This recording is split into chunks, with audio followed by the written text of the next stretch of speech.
So in these set of questions, you were looking at circumpolar stars and calculating whether stars would be circumpolar or not, or other information that you can take.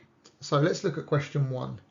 In this question, you had to calculate whether the following stars would be circumpolar or not from the location stated.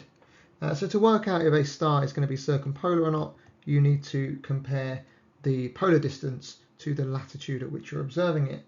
So to work out the polar distance, you'll do 90 minus the declination.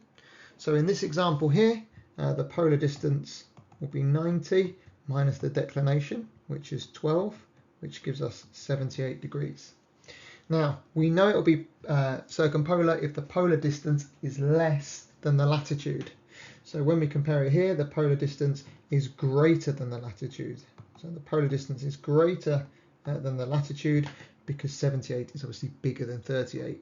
And so therefore, it will not be circumpolar. So taking our next one, again, we can do the polar distance. And again, we're going to do 90 minus the declination, which is 62. So 90 minus 62 gives us 28. And we can compare the polar distance with the latitude. And in this one, we can see that the polar distance is in fact lower than the latitude. 28 is a smaller number than 70. So this one will be circumpolar. Hopefully getting into the swing of things now. So again, we can do the same thing here. So if we work out the polar distance by doing 90 minus the declination, which gives us 54. 54, the latitude, 54, the polar distance is less than the latitude 55. So this one will be circumpolar. And finally, exactly the same in the southern hemisphere. We can do exactly the same thing. So we'll ignore the sign for the moment. So the polar distance is 90 minus 42, which is 48. And 48 degrees is larger than the latitude. And so therefore this one will not be circumpolar.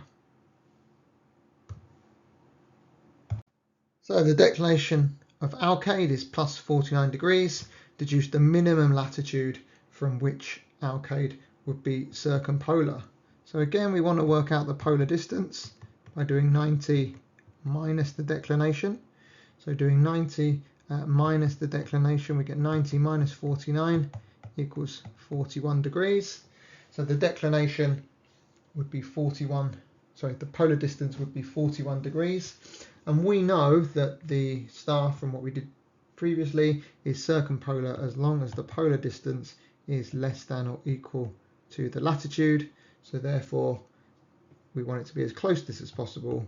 So it would be 41 degrees. And we know that the latitude would be north because the star has a positive declination. So we'd be looking at it from the northern hemisphere for it to be circumpolar. So the latitude of Hamburg in Germany is 53 degrees north. Deduce the minimum declination of a star that would appear circumpolar from Hamburg. So here we're going to try and work it around the opposite way. So we know that 53 degrees, that's what the declination would need to equal, sorry, the polar distance would need to equal. So we know that 90 minus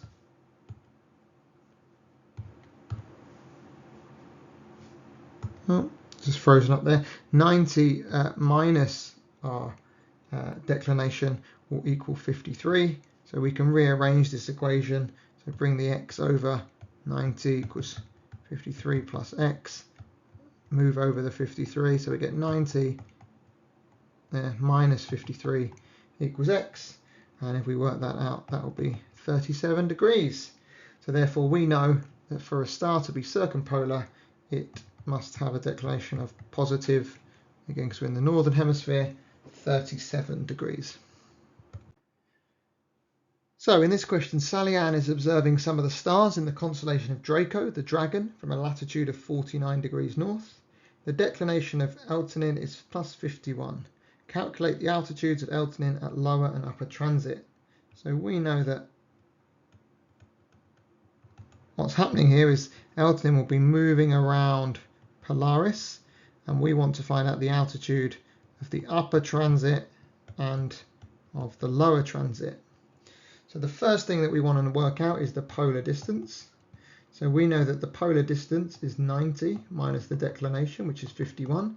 So 90 minus 51 gives us 39 degrees. So what that's telling us is that this distance here, the distance between the star and Polaris, is 39 degrees. And we know obviously the same on the other side because it's the radius of the circle. So next we need to work out how high the altitude of these could be. Well, we know where Polaris is because we know that the latitude of an observer is the same as the altitude of Polaris. So we know that Polaris is 49 degrees. So therefore, to work out the lower transit, we're looking for 49 minus 39. So that will give us 10 degrees. So this must be at 10 degrees.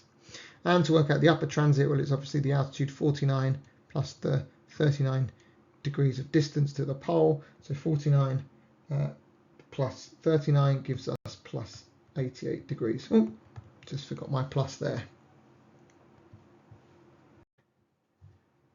Okay, so similar in style to the previous question, Joe observes the stars in the asterism the Plough from a latitude of 57 degrees north.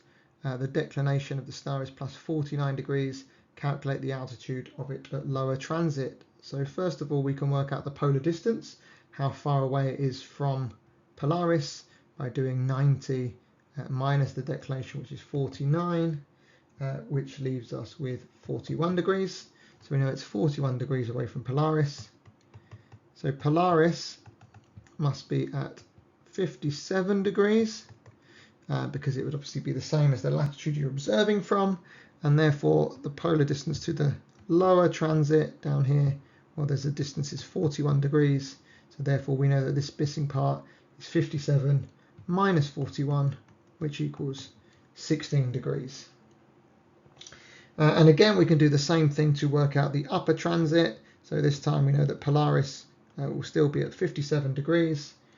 We know that it's going to be at plus 41 degrees above there. So therefore we know it's going to end up at 98 degrees above. Now you might be thinking, well, that seems a bit strange. How have we gone above 90 degrees? Well, what's happening is we're moving into the southern horizon, even though we're looking, we started off thinking about the northern, being in the northern hemisphere. So therefore, because it's gone around, we can't go above 90. We know that 90 minus 8 will leave us with an upper transit at 82 degrees.